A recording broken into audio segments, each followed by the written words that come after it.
شروع کوم. اعوذ بالله من الشیطان الرجیم بسم الله الرحمن الرحیم رب اشرح لي صدري ويسر لي امري واحلل عقدة من لساني يفقه قولي. زما عزتمند مسلمانانو ورونو، نن به زمونږ دریم نمبر کلاس د زبر باره کې زبر زیر پیش دې ته حرکات وي، او چې یې وي نو هغې ته حرکت وي، او چې په کم حرف د پاسې نو هغې ته کم حرف باندې نو هغې ته متحرک وي.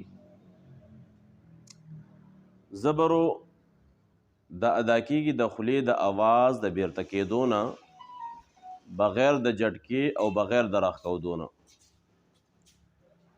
او دا زبر زیر د دې په بدلیدو سره هم په معنی کې تغیر راځي.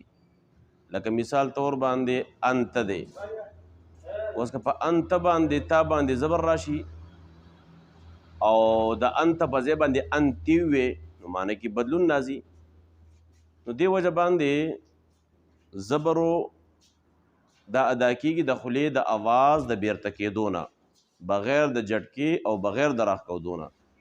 معنی دا چې ډېر به راکاږي هم نه او ډېر جټکې سه به هم نه وی، داسې به وی با زبر با، تا زبر تا، داسې به نه وی با زبر با، تا زبر تا، داسې به نه وی با زبر با، تا زبر تا، ثا زبر ثا، جیم زبر جا، حا زبر حا، خا زبر خا، دال زبر دا، ذا زبر ذا، را زبر را، زا زبر زا، سین زبر سا، شین زبر شا، صا زبر صا، ضا زبر ضا، طا زبر طا، ضا زبر ضا، عین زبر عا، غین زبر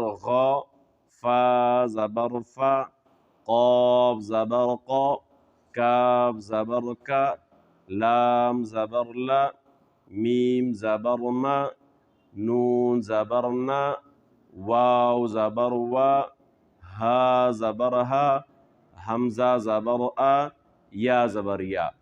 نو دا به داسې انداز باندې وی چې نه به ډېر زیات راکاږي او نه به ډېر جټکې سه وی. لکه عام مثال به جمله به څنګه جوړو، بصارا بصارا، نو داسې به نه وي چې بصارا، دا غلط دی، بلکې بصارا، جعل، حمل، خرج، طبع، په دې انداز باندې چې کوم دا الفاظ به ویلې کېږي. دې وجه باندې زما عزتمندو مونږ او تاسو په دې باندې مشق وکړو، بار بار چې کوم دی دا ووایو. یو به د دې سره الفاظ صحیح کېږي او دویم د دې سره زبر چې کوم دی هغه په صحیح طریقې سره ادا کېږي. الله رب العالمین دې عمل کولو توفیق را نصیب کړي. آینده کلاس به انشاءالله هغه د زیري بیا به انشاءالله هغه پړاو.